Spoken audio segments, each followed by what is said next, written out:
already? Oh, no, I haven't started yet, so you can start if you want. Recording pending. I'm just, okay, you're recording. So, okay, now we are recording.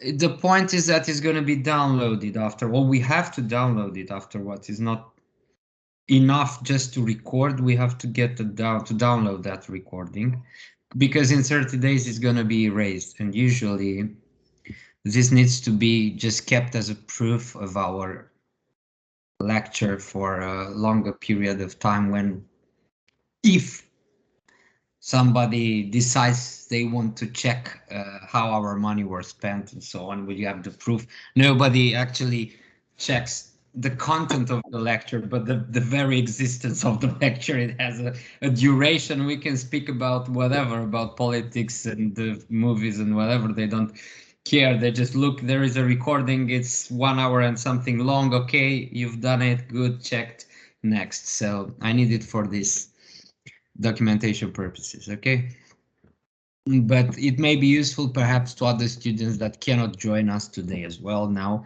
to get a bit more serious. And perhaps you have students in the painting or graphic department that cannot unfortunately join us today, but they can use it later for their own to see. Well, thank you, Ioana and Alexandru, for your great work so far. Of course, Larissa, she's been fantastic for the simple fact that she's been to Romania, so during those crazy times, which is incredible. I fear going to Bucharest, and she went all the way to here and back to the USA. So we thank you. I hope it's been interesting, at least, to be here with us. And now you can meet a bit some of our students as well. Should we wait for a few more minutes for other students to log in, or how do you think, Ioana? No, I think it's fine. I invited them, and I think it's Okay, so important. I just want to check, because I might have people that asked to join us. See if they are waiting in the lobby or something for this meeting. If not, we can start right away. Okay. Well, I don't see people waiting in the lobby as far as I see. Okay, then activity. I'm sorry. Yeah, I just wanted to say I invited a lot of people, but I'm not sure from our students, but I'm not sure if they couldn't come or just they can't log in. So do you think we will be able to see them as they would ask for permission to enter or something like that? I think we have an option to accept all members or let them not wait in the lobby. So we should be able to do that.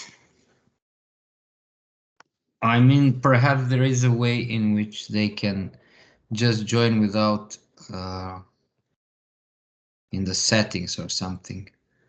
Anyone can, okay, post. And if there are others coming in, I'll try to check regularly and let them in if they cannot meet us. Okay, thank you. Okay. So that they can join us. Good. I think I'll let Larissa speak from now on. We've just made the introduction. Perhaps we should just introduce her. So Larissa Mellor is a tutor at the University of California at Berkeley. She's an artist. She's done also an artistic research in Romania, and she's just had an exhibition. For those of you that did not see that exhibition in Aparte Gallery, it's been opened very recently. Unfortunately, due to the pandemics, we couldn't keep it open as long as we would have wanted to.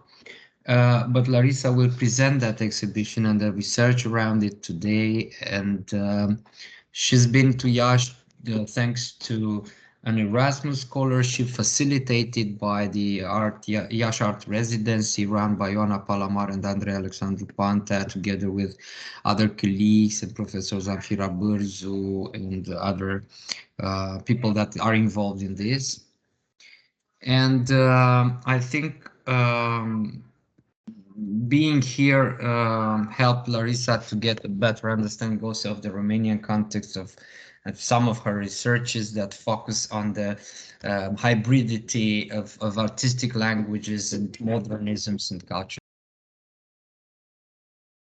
And I think it's been very important for us to have her here as well. We were happy to exhibit her and to help her exhibit in Iași. And Larissa will speak today about her research around that exhibition and will present her exhibition. Thank you, Larissa, one more time, and the floor is yours from now on. Okay, thank you so much. Yeah, it was so great to meet you all, those of you that I met and work with you. And it was a kind of whirlwind of a trip. We did everything very quickly, but it was really great. And yeah, and in the pandemic. So it's great to make things happen during the pandemic as well. So I'm gonna go ahead and share my screen.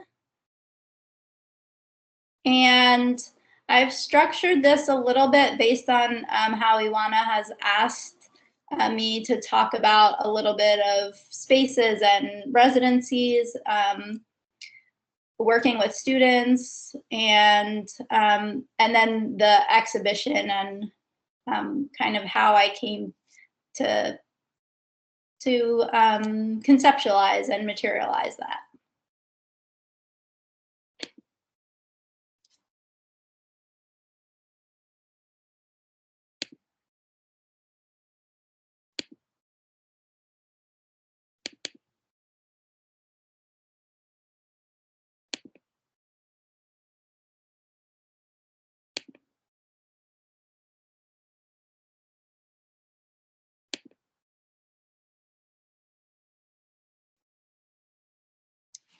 Okay, so I note that I can no longer see all of you while I'm screen sharing. Yeah, but we're still here, don't worry. Great, so if you do have a question or an interjection, please be sure to do so verbally or through the raise the hand tool. And maybe we can leave time at the end as well for a conversation. Okay, so just to kind of talk, I know there's a lot of students here, and I wanted to talk about studios, a little bit about residencies and living rooms, because I've often also worked in the living room. I have that now. I have a studio in a separate space nearby the building, and then I also just do a lot of work in the house.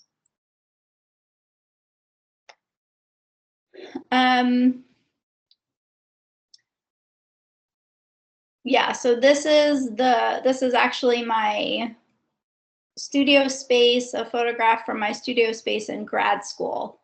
And so I went to the Ohio State University, which is in Columbus, Ohio. And so as graduate students, we each had a little space, and we had the doors that connected the spaces so that we could, have a community with each other, but also have some space to ourselves. So what you see here are a lot of cut paper and transparent works with the glass, marks on and later in the walls. And so one of the things that you'll see that has happened is that in my work, there's a lot of this business of trying to get things visible. That is, there's the the work is often on the verge of the invisible. And for this recent exhibition, that was one of the things that I specifically wanted to address, that the ideas would remain the same, but that the work would become visible. So this is another space. I have a lot of slides, so I'll move somewhat quickly through all of these. And if you do have a question later, we can always go back.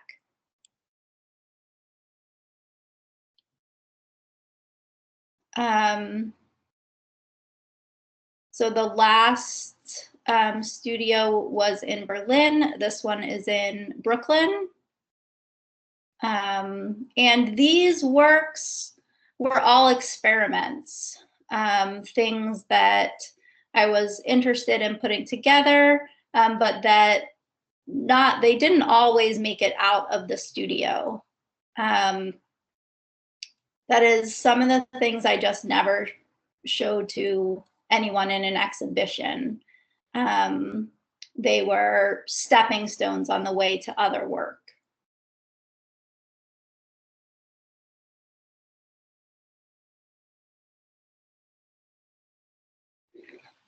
Okay, and then here, this is the first time that I was in Romania in 2015, and I was in Cluj, but then also went to a residency in Borsec, and there were many things there that were of interest, but to me, specifically the abandoned buildings and those that were owned by other people, but weren't being reconstructed. And then there were also things that, like this, which were these carved sculptures, which are things you just would never, you typically don't see. I don't see these. Things like this around where I live. And so, again, since there are a lot of students here, I just want to emphasize how interesting and engaging it is to go to other places, to see new things, and that is energizing and gives you,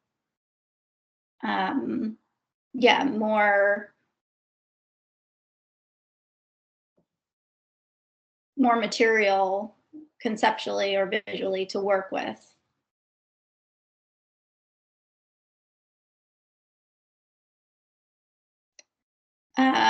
So this is at the House of Culture there. So these drawings in the back are drawings that I made while I was there. They came from rubbings, from frottage process of the area around a spring. And that's a process that I've done in different places and different spaces. It's one that I'm interested in, taking the kind of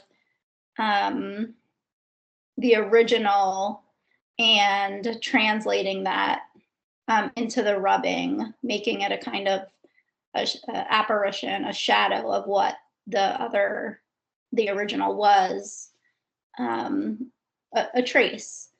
And that will come back to that in the current exhibition.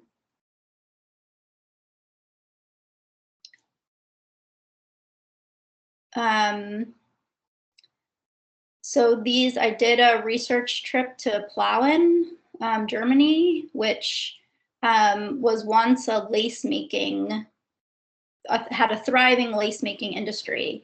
It really has little industry now. A lot of the young people have moved to other cities and, kind of left there.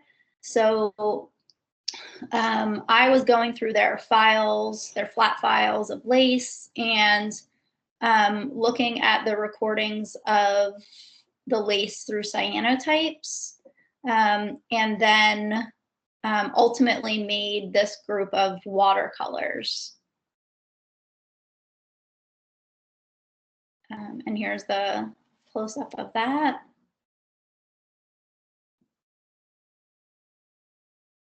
Another one. And so they're all fragments, they're pieces, and again, there's that material translation of the lace to the cyanotype to the watercolor.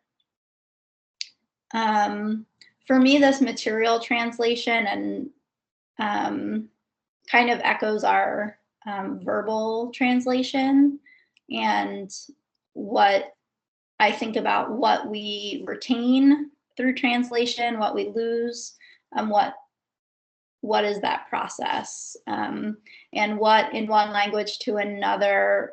I find it fascinating when there is no word actually, or the words don't quite mean the same thing.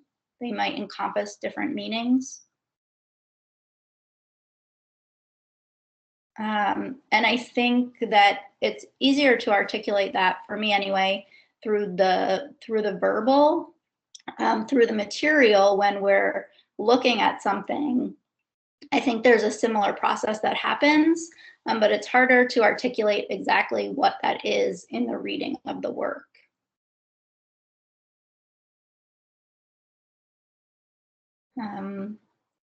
These are those works installed. You can see how here this idea of making the work visible. My work is very much needing to get looked at up close. It's drawing you in, whereas these other rope and yarn-based works are, they stand out a lot more.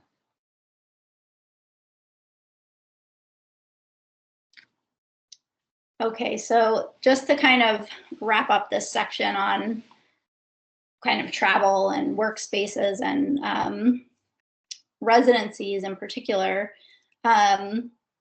there's always some other ideas out there, some things that you haven't thought of. And for me, this was one of those things, because I would never put coffee with sushi. These do not go together for me at all. But I love that somewhere in the world there's a place where sushi and coffee have finally come together.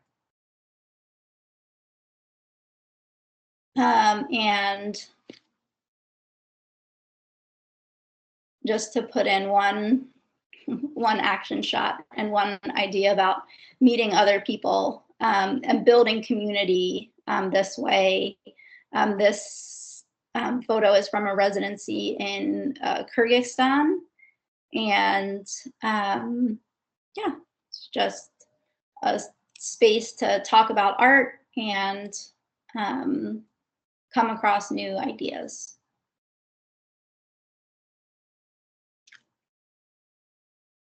Okay, maybe I will stop the share for a moment and ask if we can just check in. If, where did everybody go? Ah, here you are. Does anybody, I guess in particularly the students, have any questions or anything you want to throw in the chat? Or anyone? Shall I I'll just plug along.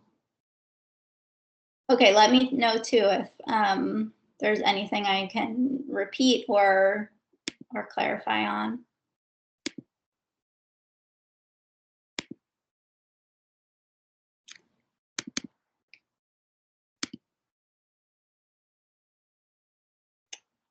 Okay.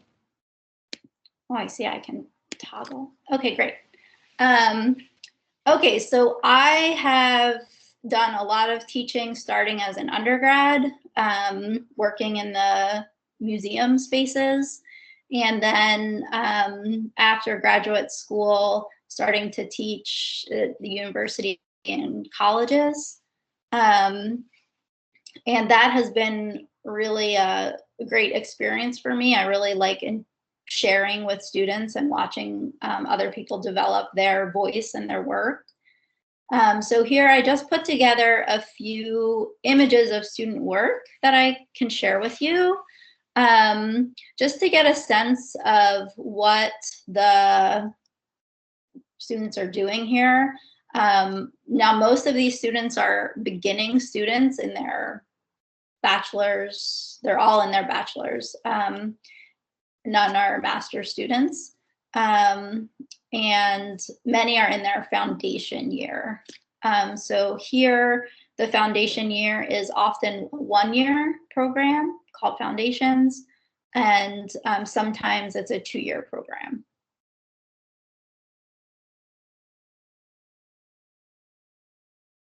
So I am sure that you have all also painted still lifes.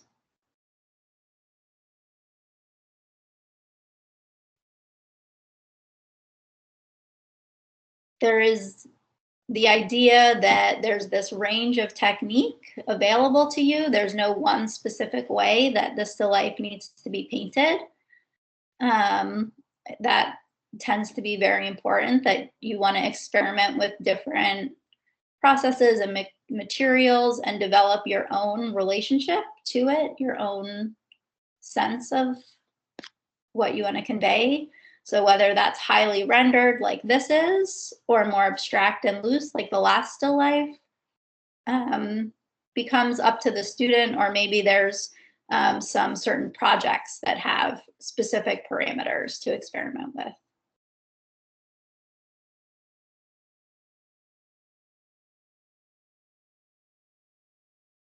I organized this a little bit into drawing and painting of still lives, design and objects, and life drawing and landscape.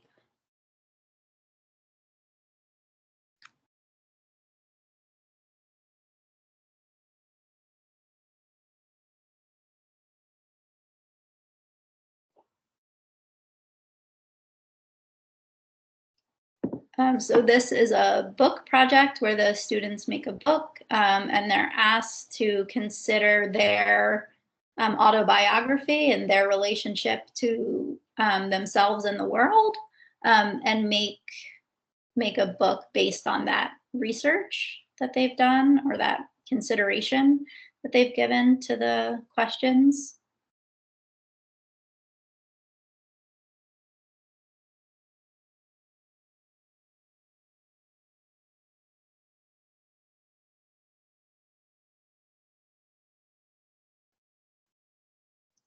Here they're translating a collage into a grayscale.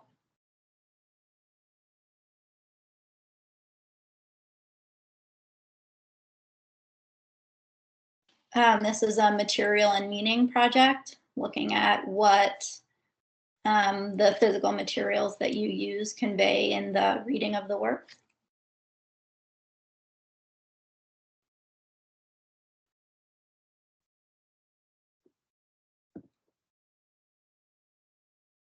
Portraiture, of course, you have so much to talk about with portraiture, but there's a lot of integration of form and content, technique and concept.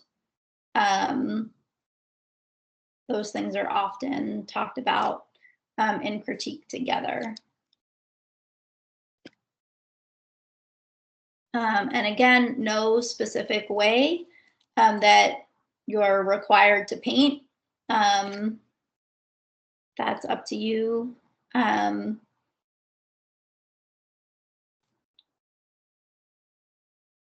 these early stages, again, there might be projects where you need to do a certain technique or a certain subject matter, and then later that opens up.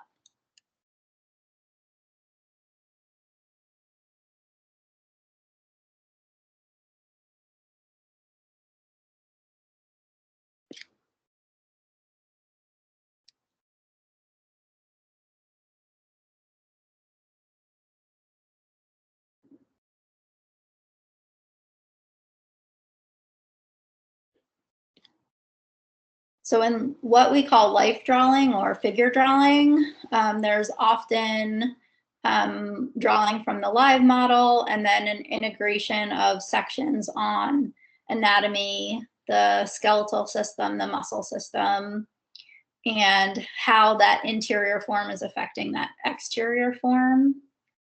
So the skin as a kind of envelope for the skeleton and muscles. And so this is quite large, life size, in order to make studies that really, take into account and show an understanding of the interior part of the body.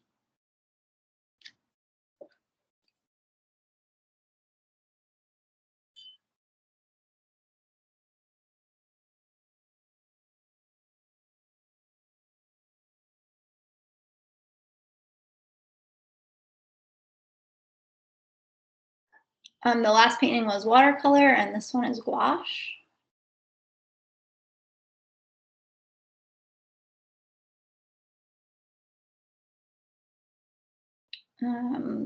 These are charcoal on paper.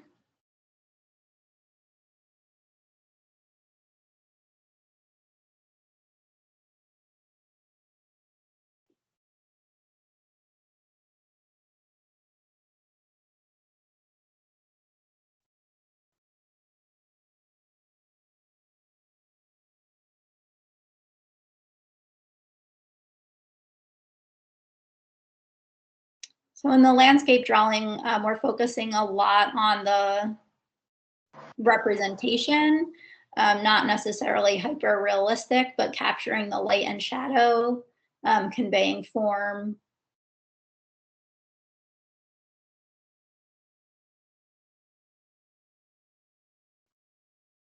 And we're working right on the campus and in the perimeter of the campus where we can look out into the city.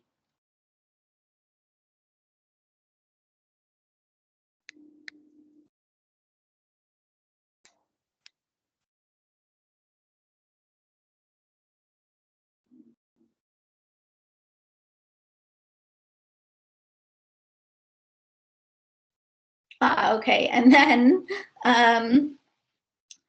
I mentioned that I did a lot of teaching in museums as well. So this is just to show you a couple images from that. So these are two friends. They drew themselves and put it up in this. There were these frames where visitors could put their drawings into. They were very excited to have their drawings displayed. And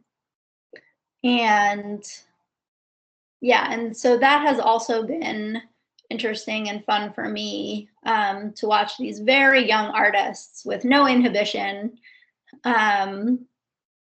make their work and put it up. It's also very challenging,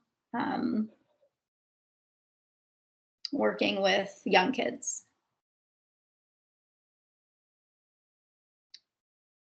And here, this is at that same museum, in a workshop where this child is creating this sculpture that she has an idea for, and just using the wire and the book cutter, the clamps to hold her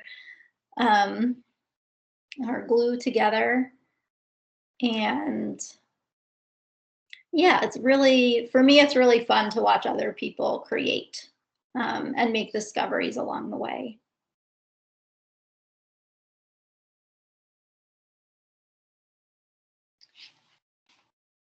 Okay, so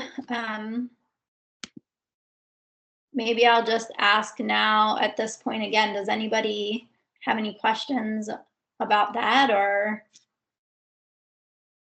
I guess in particular students are you thinking? But how do I start doing that? If there's nobody else intervening, I would just have some curiosity is rather about the curricula in your faculty, but perhaps you can discuss more about this later and about the transmedial or medium-based practices that you have, because here we have a different organization, I suppose. I don't know how's in California. That would be interesting to speak about that. Here we are very strictly divided in departments based on the media, like sculpture, painting, graphics, and so on. And students do not interact much outside of their own department and specialization and curricula, and their own curricula vary very much from one specialty to the other. So I think this would be somehow interesting. It's rather my own curiosity. I don't know if my guest professors, my colleagues, or other students concur with me on this topic. But you can answer to this now or later. It depends on Sure. how. Okay. Sure. I think let's talk about it now while we're on the subject, and maybe it brings up other questions for other people, because I think it's interesting as well. And so here, there's no consistency from one school to the next, one college or university to the next. Some are divided specifically into departments or areas, and you work within your discipline. And others are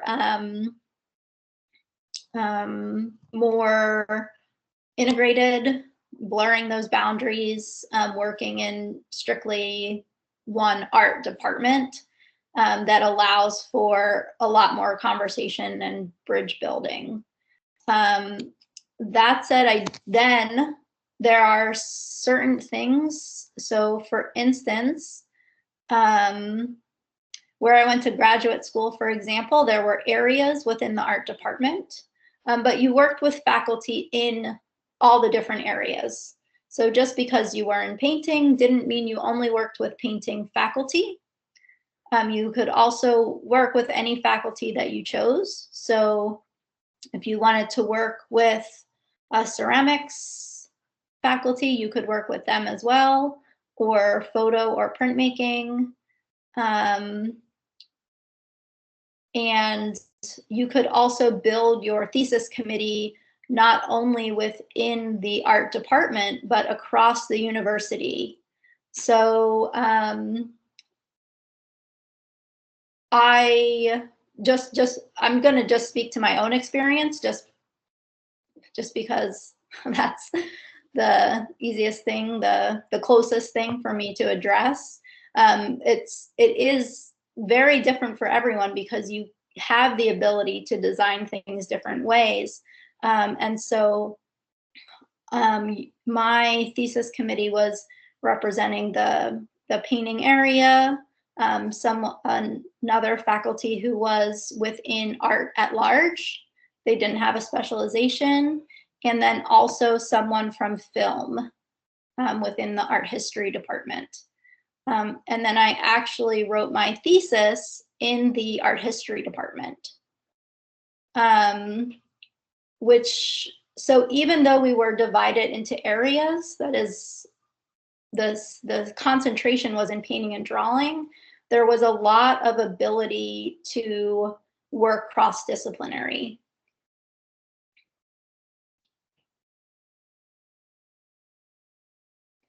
So in other institutions, it is very specific to each one, and it could be specific to each department. For instance, there could be someone in one department that is very much traditionalist and wants only printmaking, just for example, to happen in the printmaking department. And so those students might just always make prints. At that same university or college, there could be another department, let's say painting, where you can integrate painting and printmaking. The faculty themselves are just more open.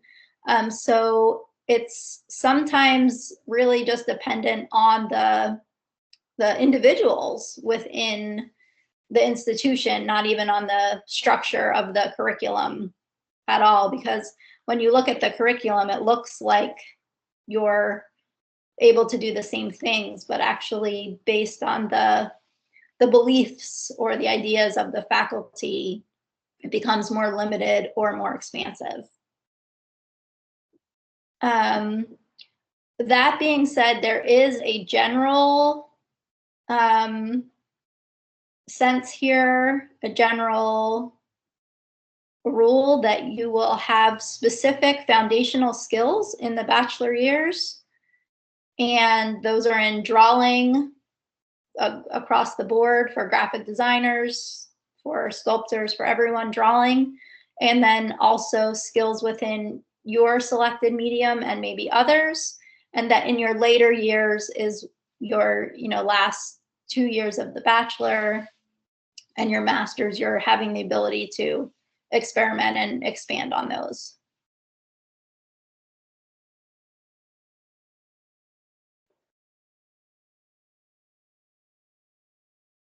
Okay, for me, I understood it's quite interesting. There is one particular practical question that I have also for Ioana and for all the other students.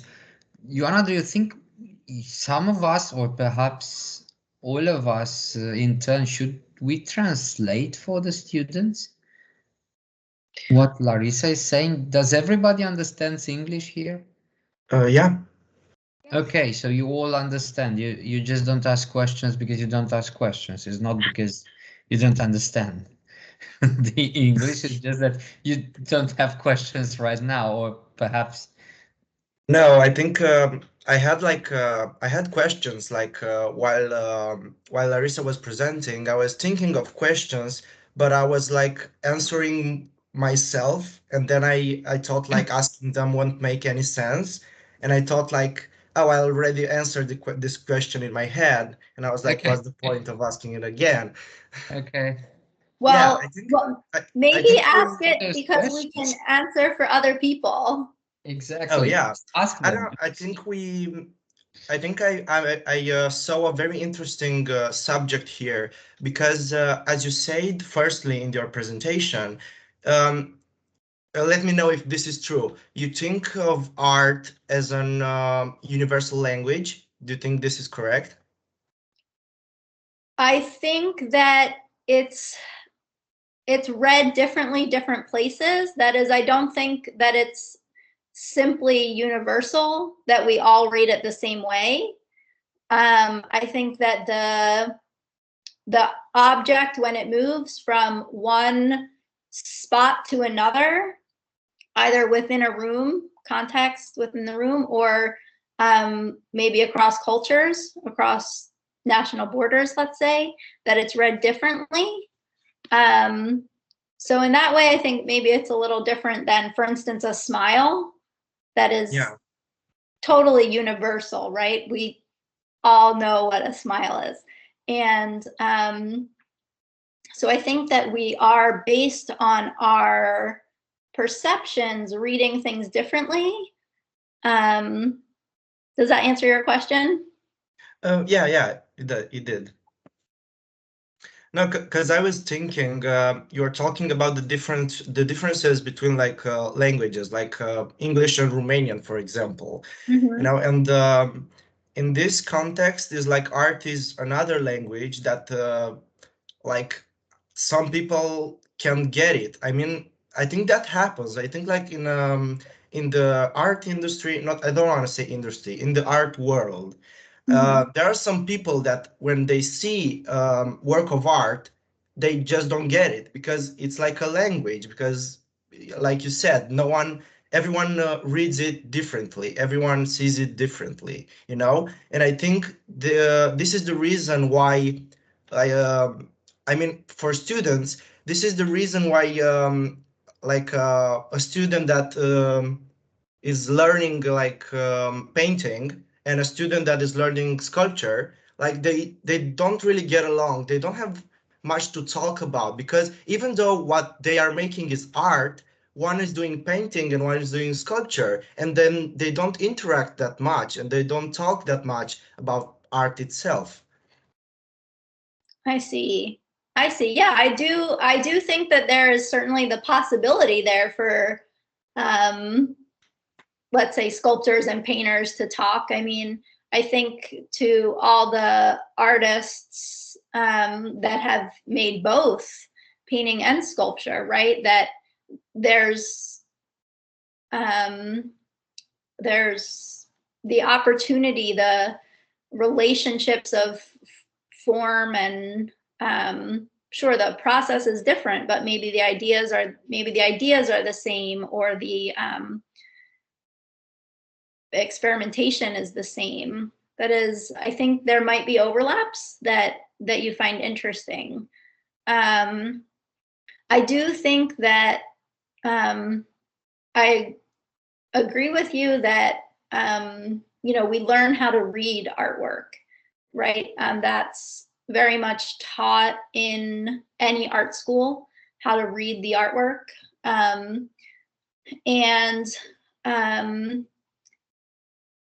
I would argue that these are actually essential skills for everyone in today's really visual culture, right? Like, whether you are able to dissect an advertisement and know how it's working on you or not, makes a big difference in terms of how you can understand and relate to the world, your critical thinking abilities.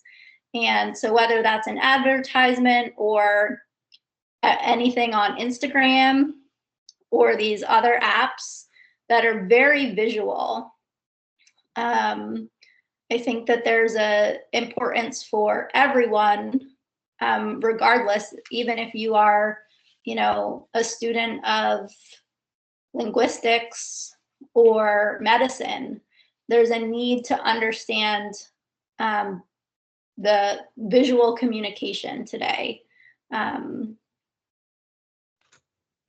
Graphs and charts and organizing information visually, for example. Yeah, so sorry, I sort of answered that backwards in terms of what you brought up first and what you brought up second. It's okay. I understood everything, and it's really interesting. It's really interesting how people think art and like visual, like as you said, when you're scrolling on Instagram or when you're watching TV and there's an ad, that could too be considered. That's like a visual image that is like affecting you in some way, and people. Like I think in our country, I think people think that art is something different. Like they don't connect the two. Like they think art and visuals are something totally different, and they're like, when they see like a painting, they think it's like, oh, that is like too much for me, I won't like go there. But when they're seeing like easy visual things to read, like an Instagram ad or an Instagram post, they're like more attracted to that and less attracted to a painting, for example. Yeah, I think that's probably true everywhere. And I think part of that might be the speed with which we can consume those images, and the kind of thought that's required or contemplative space that's created by paintings. Let's say in a museum, that space in a museum with the paintings or a gallery is designed to be contemplative. It's designed to let you have some time and space to think about what you're looking at, and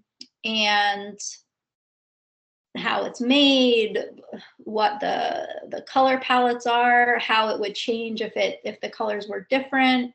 You know, what was the artist thinking? What am I thinking? What is the guy standing over there thinking? I often think that when I'm at the museum, what is that person thinking about right now? And I think right? Because I'm often thinking about these technical things and different, aspects that, right, an artist, a maker would think about, but what is someone else thinking about? And I think that with social media, it's building on a culture of passivity, or a space where you're consuming the images, much like advertisement once was. And so the speed at which those images come and you are going through them is very fast. And we do that in museums too. We go through quickly.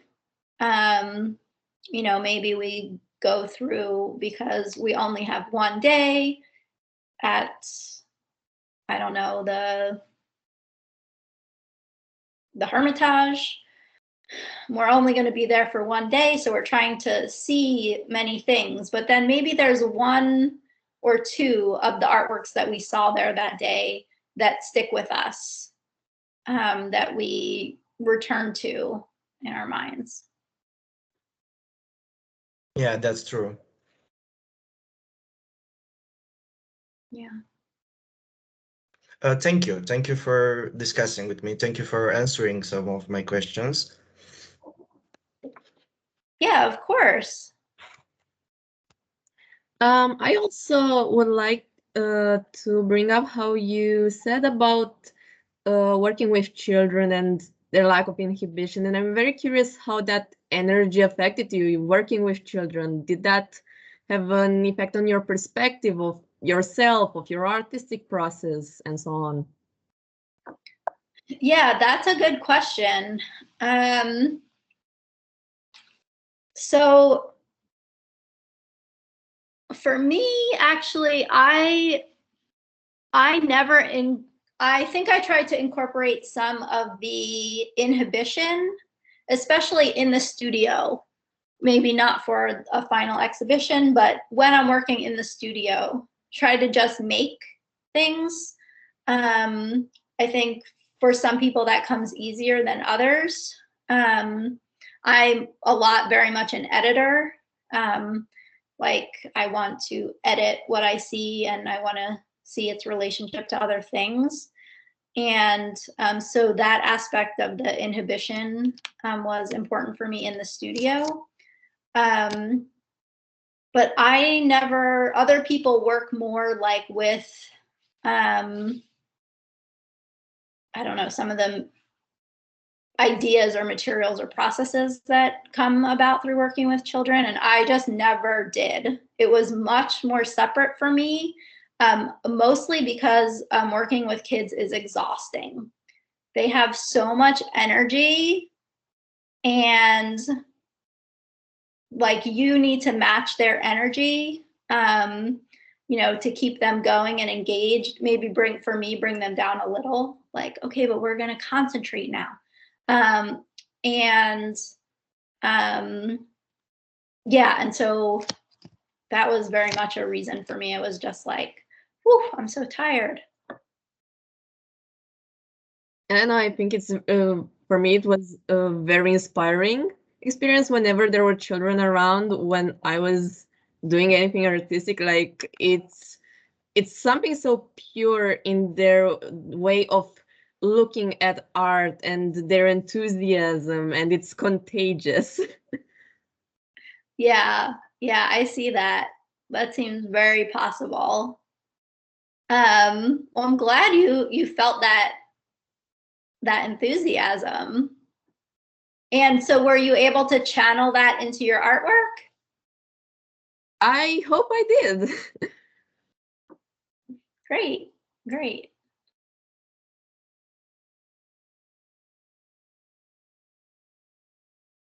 Well, thank you for answering. Yeah, thank you. Thank you for sharing too, all of you, about your work and your experience. Yeah, I think maybe just to speak to both of those things, I think one of the most important things is that you're open. You're open to the idea that maybe there's a conversation that you can have with someone working in a different medium, or you're open to just going over there and saying, well, hey, what are you working on? And I think you would be surprised how far this will go in terms of your own growth in learning about what other people are doing.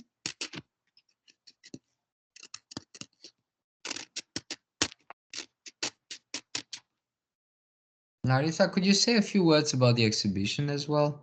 I would be interesting to share those thoughts with the students. Yes, I'll go to those slides now. Thanks.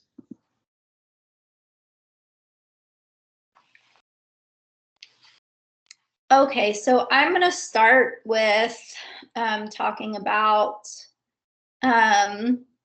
how this even came to be in my mind. And that starts with finding having some ideas first, of course, that come from the work. But then looking at these images online, and right, of course, they're smaller than in real life. Maybe the color looks different, all of these things that happen when you just look at an image online. And I was interested in that. What is this medium of the internet, this tool of the internet that allows me to access culture around the world, and how can I use them? That is, they seem very useful for me in the work. And so this is a close-up, an excerpt of Romanian textile. And I'm finding all these things, right, just through simple Google searches. These are not high-res images. They're not from a specific database. They are just images out there. And I almost don't even know how to form. So what I'm going to speak to, the Brancusi sculpture. This is at MoMA. And anyone in art history class learns about Brancusi here in the States. It's part of your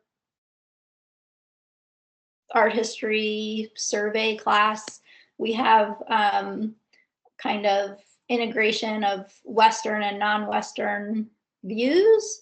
And in the Western canon, let's say, the art historical canon, one will learn about Brancusi. Just the same as you would learn about Picasso or Calder or Rembrandt. Whereas more contemporary artists, I'm thinking of Joan Brown, Tacita Dean. These are artists who maybe some people learn about and maybe others don't. So I knew that Brancusi worked in Paris, that he was a Romanian artist, that I was interested in this form. And what I wanted to do, though, was question this form, like not reproduce it, but was very interested in how strong and sturdy all of these columns that were made are, and his work in general was. I wanted to contribute to this conversation. I think each artwork that one makes has this history of artworks behind it. And right, it's going to reference all of these different histories. And this was one that I thought would add to my own purposes.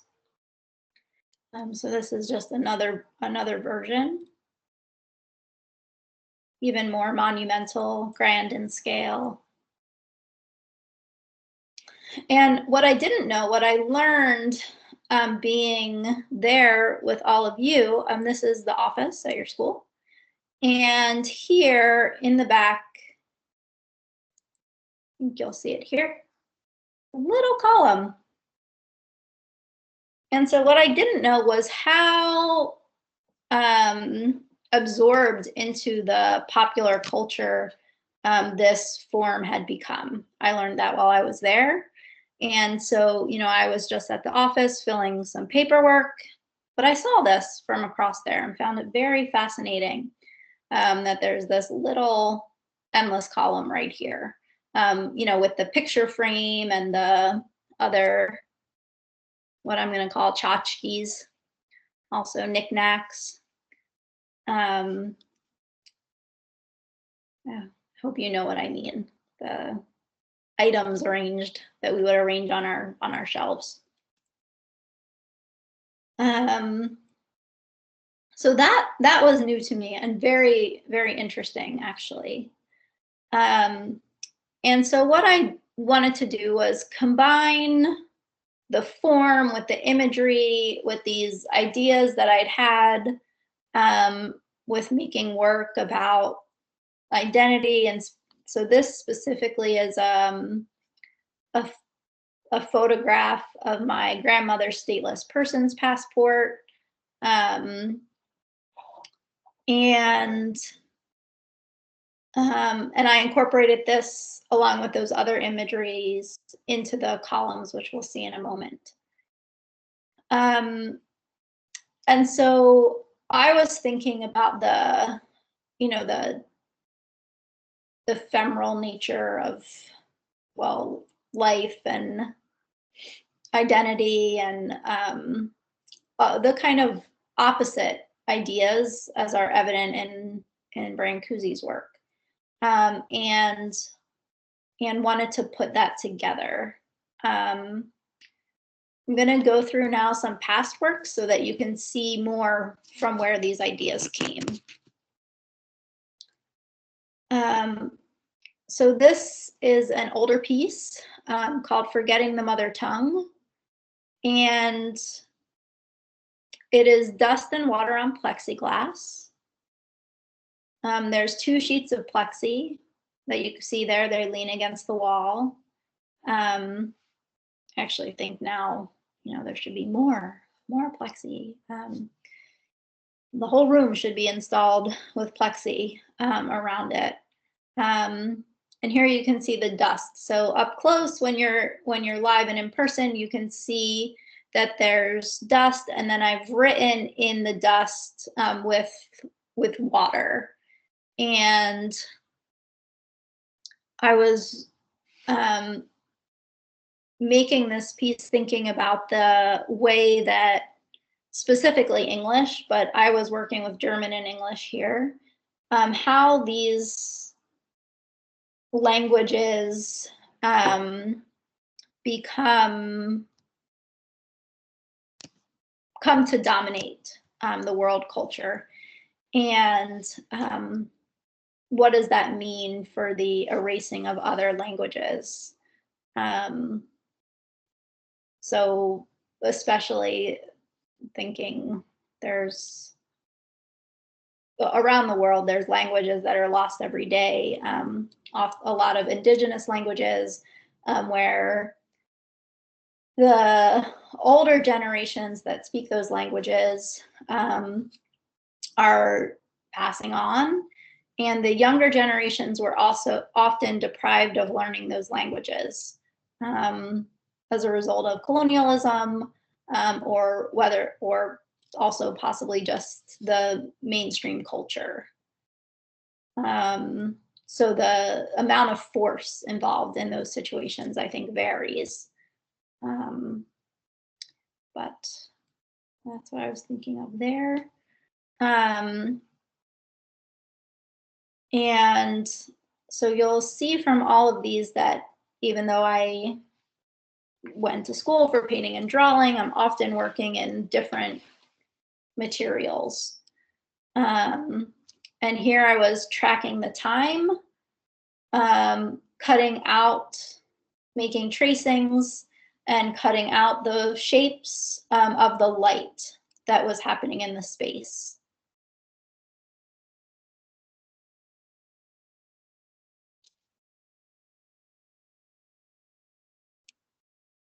I think you can see by now the interest in shadows and the invisible and the visible, and how often the work really needs you to look closely at it. It's very hard to see. So these were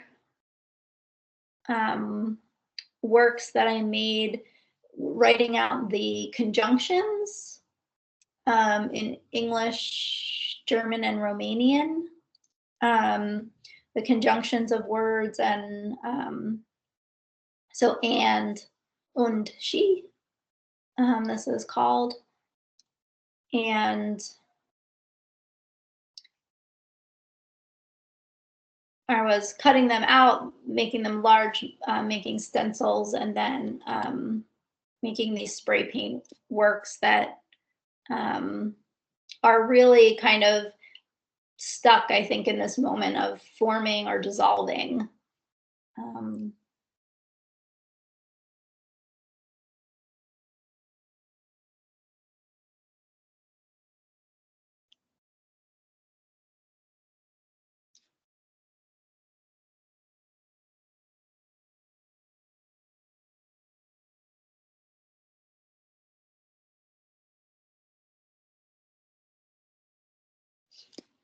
Okay, and so that's all kind of the backdrop of how we get to here, which is the exhibition that just occurred. And so you saw from the other images that I've working on the floor in the past. These different materials and conversations, this interest in the shadows and the material translation. So all of that, and the column, so all of that is evidenced here. So I'm gonna scroll through and I'll tell you a little bit about the works. So, and we can look at them closer up later as well. So the piece on the floor is made from furring strips. What those are they're these really wonky pieces of wood that apparently are used inside of walls, so they're not visible. They're used when you need a spacer, but the wood doesn't have to look nice.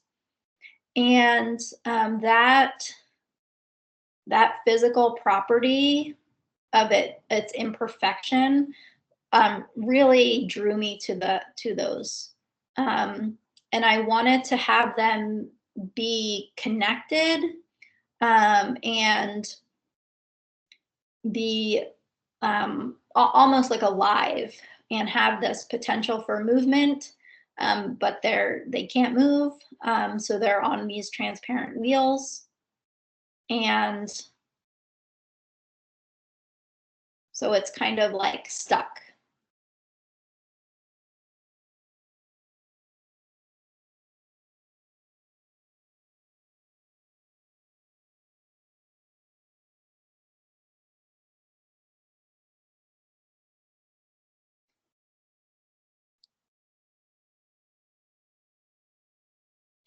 I also very much wanted to activate the space, the entire space, and not just have things on the walls. And this sculpture seemed to be the perfect solution, having been something that I wanted to make, and the way that it echoed the other ideas in the show.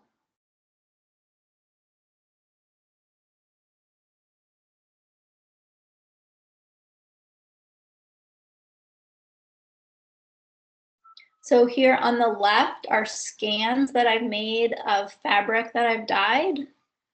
And so of course, all of these processes are imperfect.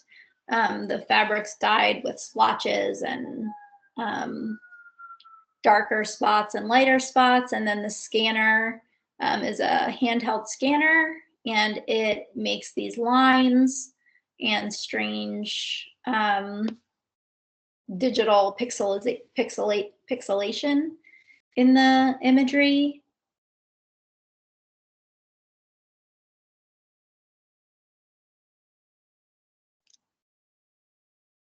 So I had made one of these paper columns before I was there. I have one here with me now. And this was the kind of culmination of everything I was introducing to you before, with the imagery and the Romanian textiles, the stateless person's passport.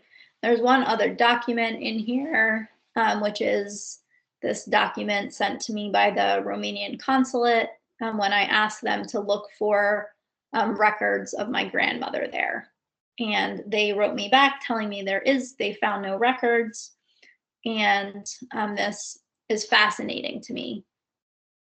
Of course, the records were just probably destroyed.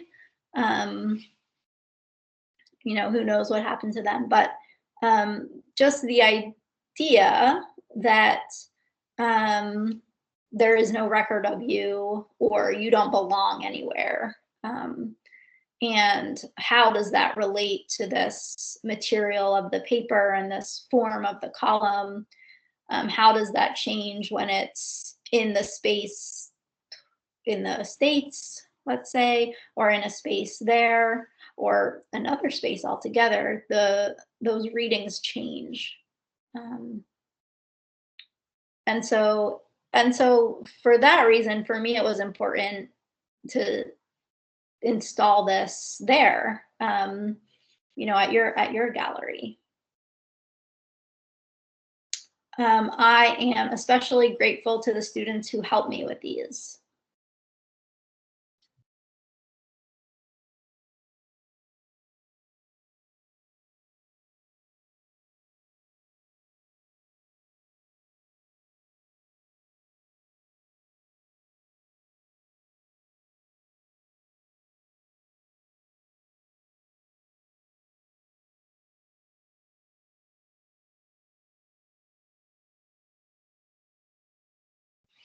Okay, and then here are the last slides.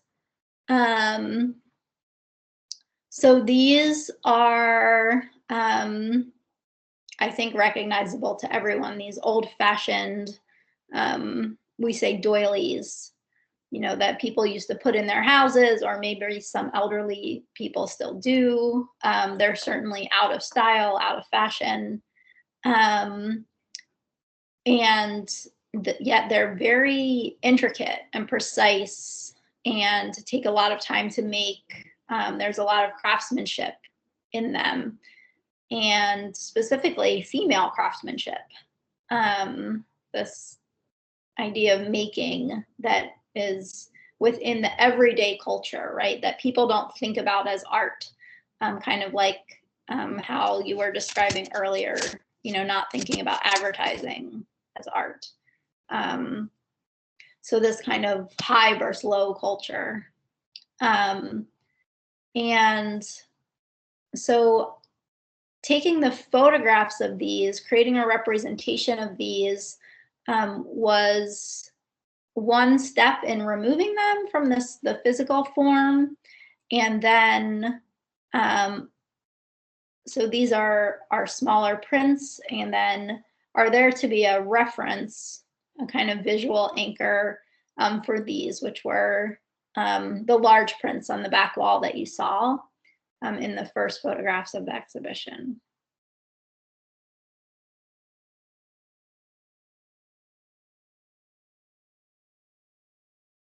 And so these are the shadows, the trace, the remnants, the ideas of those pieces.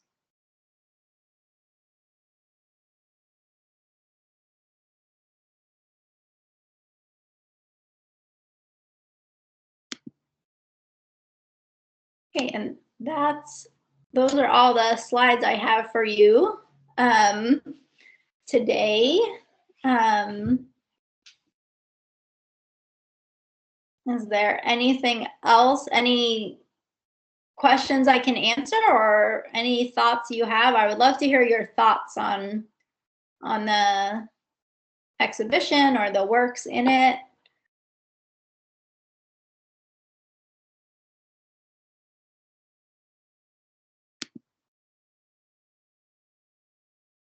Let me stop the share.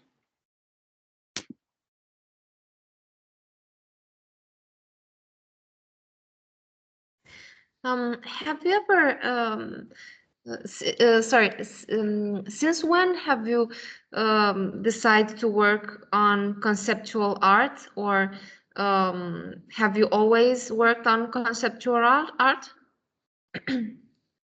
Yeah, that's a good question. So for me, the work is always this merger of form and content. And I've been in situations where people say, oh, your work is too conceptual. And in other situations where someone says, oh, you're just a formalist. Of course, these are in direct opposition to each other. And so I have always been interested in meaning making. And I'm mostly, right, there's always this lingering, I'm very interested in how things look as well, right? I want it to look a certain way. That's very important to me. But I think from my early years, you know, in art school, I was interested also in, well, how is the work read, and what is it kind of contributing to a greater conversation?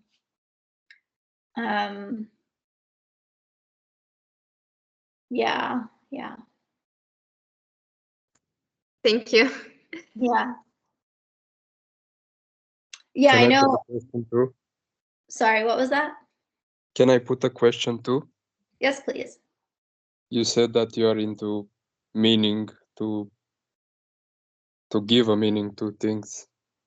But do you think there are meaningless things you can do? Like a piece of art that doesn't have any meaning? I think no, because I think you can almost, if your idea is to make something meaningless, then that is the meaning. Yes, I have to give it to you.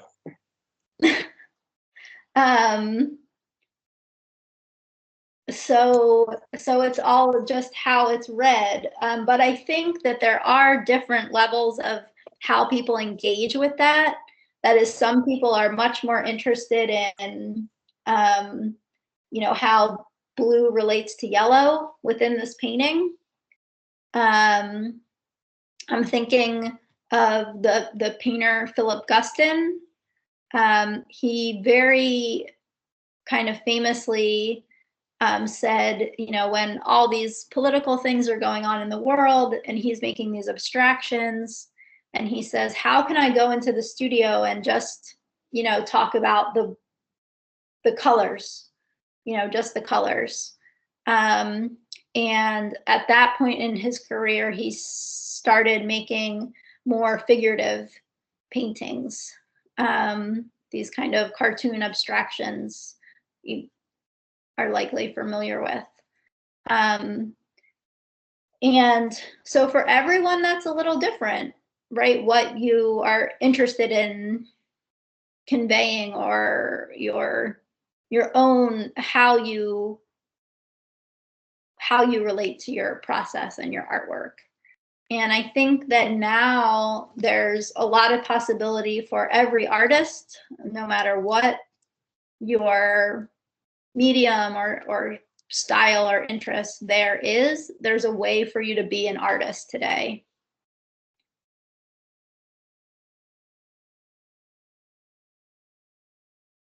Yes, thank you. Mm-hmm.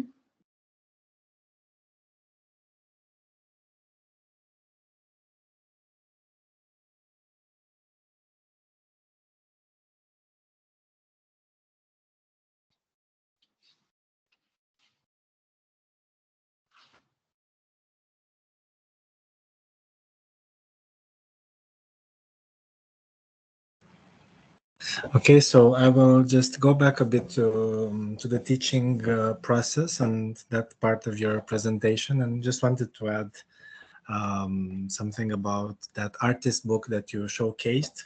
Very, very interesting piece. I mean, the ones you showed on the first side, and I was wondering what was the context of creating that artwork. I mean, like discipline or let's say course of study. Sure. For the book that says "Who Am I?" Yeah, exactly. Yep. Yeah, I can definitely speak to that. So that was at the Columbus College of Art and Design, and in the first year program, there were 2 design classes. So those classes no longer separate 2D and 3D. The 2D, 3D, and 4D, in fact, are all taught within one course. Okay, nice. And so that does give the students a strong foundation for interdisciplinary practice and thinking. And so the projects were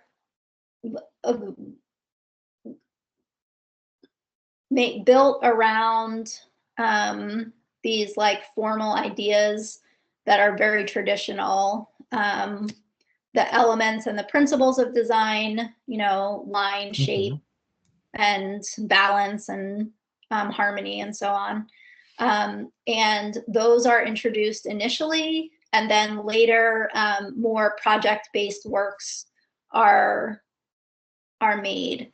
And that particular project was a book project, which happened thinking about the transition from 2D to integrating 3D and 4D. So before we made a digital 4D artwork piece, and before we made a 3D artwork piece. So thinking about the book as this object that incorporates 2, 3, and 4D was important in that project. And then in order to give the students a starting point so that they just didn't have to come up with a book, they were given questionnaires to think about with questions, prompting them to think about their life and their experience, and that would be the source material for the book. And so we were talking about those things in terms of source material, as well as those visual aspects, like what is the size of the book going to be, that your craftsmanship has to be excellent, that the visual continuity from one page to the next needs to somehow be there, whether that's page to page or one whole long kind of spread like this was. Yeah, and then there needs to be for that book also some kind of case, or you know, it needs to be contained in some way. But the project is very open. So for instance, like one student one time made a book that was like actually an installation, and you could go inside of it and then like see all the pages inside, but you like looked at them on the like walls that she made. Sounds very nice, very nice. And I think it's a quite a bright approach to merging, let's say, various practices or areas, coming from design to, let's say, an artwork that's based on you know, some personal aspects as well. So it's quite a nice merging of approaches. Thank you. Nice. Yeah. I'm glad you think so. Yeah, I can also send you more about the specific project, or, you know, we can talk more about it. Sure, I'd love to. Sure. Yeah, because definitely feel free to use it, or, you know, redesign it to make it something that you think would work for you and your program. Thanks. That's very, very kind of you. Thanks. Yeah, of course.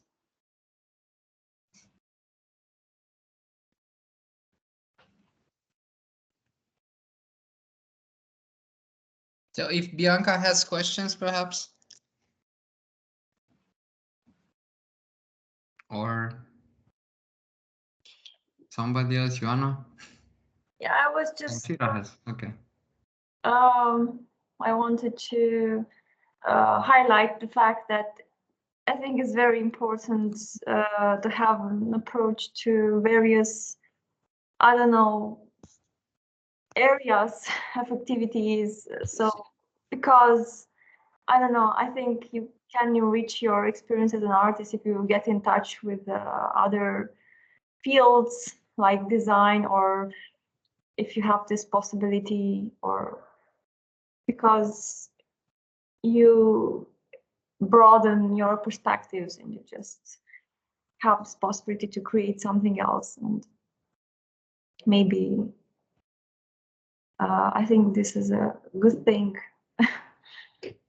So I'm really happy that I met Larissa and I had this chance to work with her, and because this is the point, you know, to exchange some different points of view and different perspectives, and to create something else, share experiences, and enrich ourselves. And I'm glad we all made it. Zamfira, vrei să întreb ceva?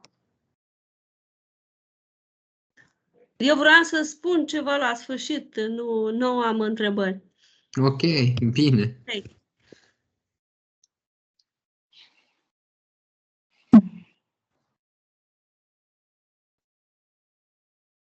So, anyone else? Well, I just have one. I'm sorry, since Yeah. 5 minutes ago, since 5 minutes ago, I'm seeing you and I'm hearing you in frames, and I just, for a fraction of a second, I thought I heard my name. Was there a question Yeah, I was for me? asking. No, I was just inviting you to have a comment, perhaps not specifically a question, of just to make yourself heard to us in this conversation. So that was just an invitation towards you, not a question. Okay, thank you. I managed to understand what you're saying, but it's still, I still hear you a little, not that well. Sometimes it's better, sometimes it's worse, but the presentation was okay. I heard it's okay until very recently.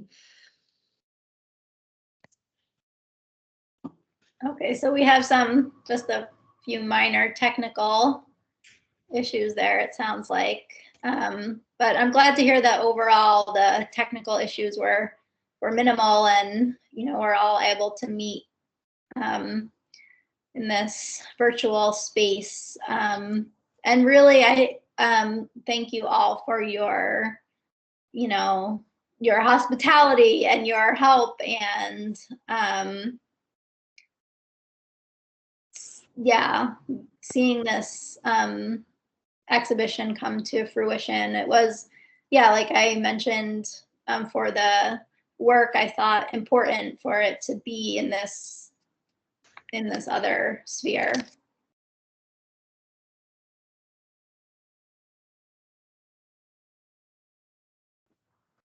You're welcome.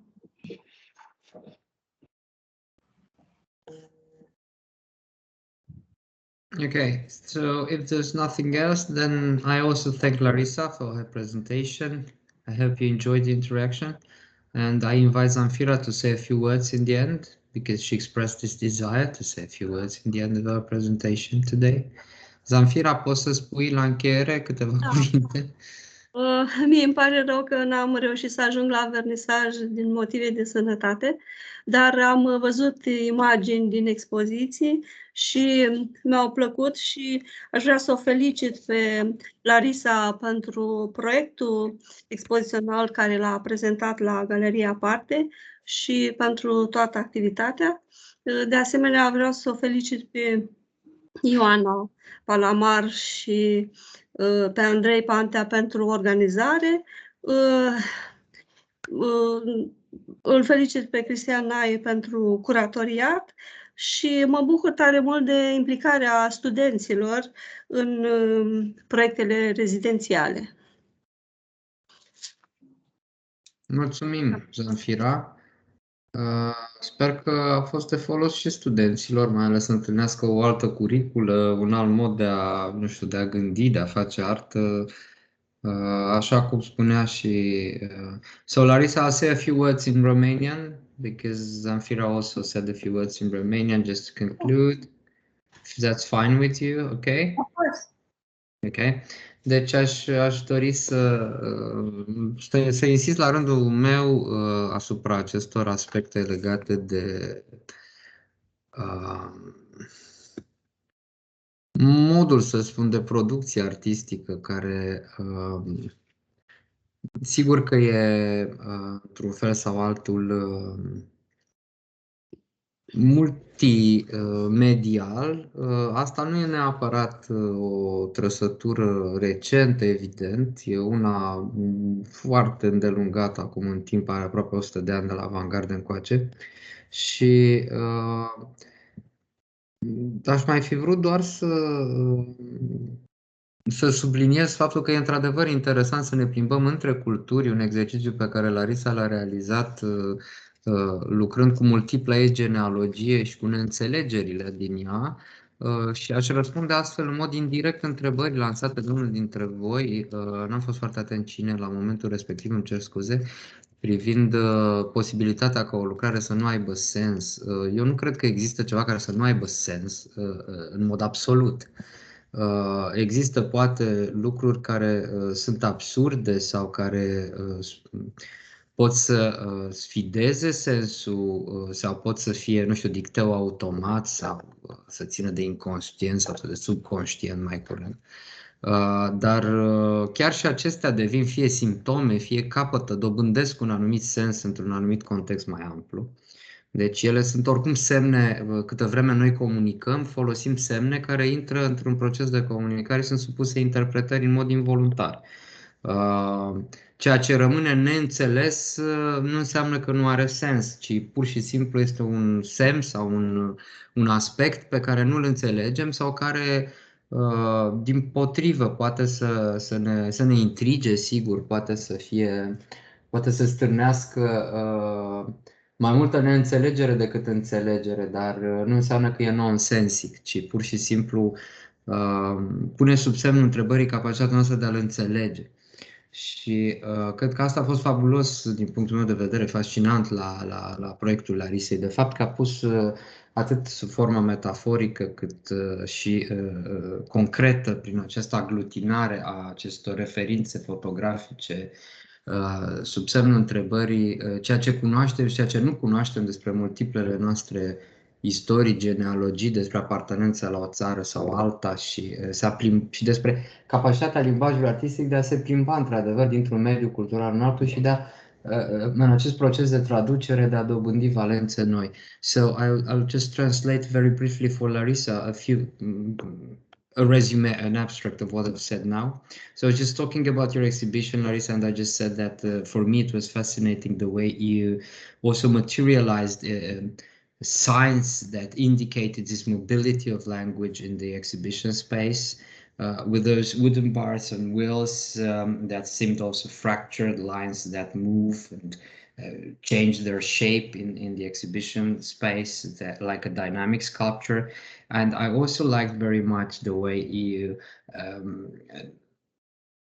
basically assemblaged photocopies of those identity cards that undermine this stability of heritage and genealogy, and especially from a national point of view, because it simply dislocated this idea that there is a modernity that belongs to a single interpretation or a single culture. In fact, we get in touch with those icons and symbols, and we try to interpret them, and they belong to different, let's say, global languages of our different heritages, different modernities, and it's an invitation for our students as well to participate in a broader artistic language and communication, and to get into this type of exchanges. And even when they do not understand something, I think that misunderstanding is a part of our process of getting in touch with the world. I think that our history is full as well of parts that we understand provisionally or partially, or some things we don't understand, and that's okay, because it's a dream or a myth to understand the world in full, in totality. After all, we just try to assemblage bits and parts of our own experiences and what we learn, together with what we are raised with and our own experiences, and they travel with us through the world. And this is how the fabric of culture is being made up, after all, of these encounters and meetings. And it's a nice thing that we had this meeting. I also would like to thank once again you, but also Ioana, Alexandru, Zanfira, the two departments, and so on, for having you here. And I hope the students enjoyed this conversation. I would also like to thank you for your support, and one more time I'd like to thank Larisa that she has the courage to come and to do a project together. So thank you one more time for this open talk and for coming here.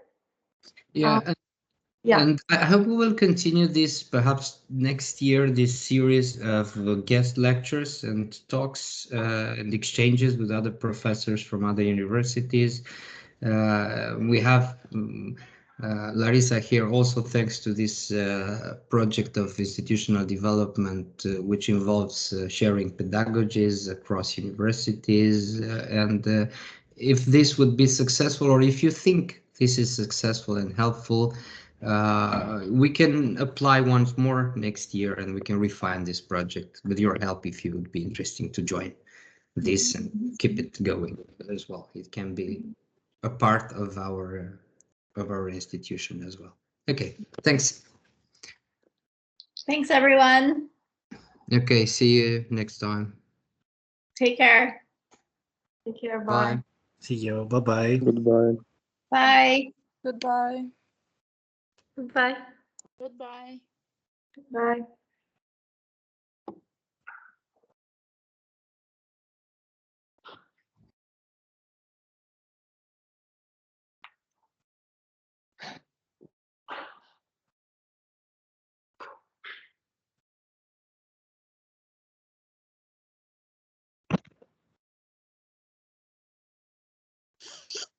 Ai oprit înregistrarea?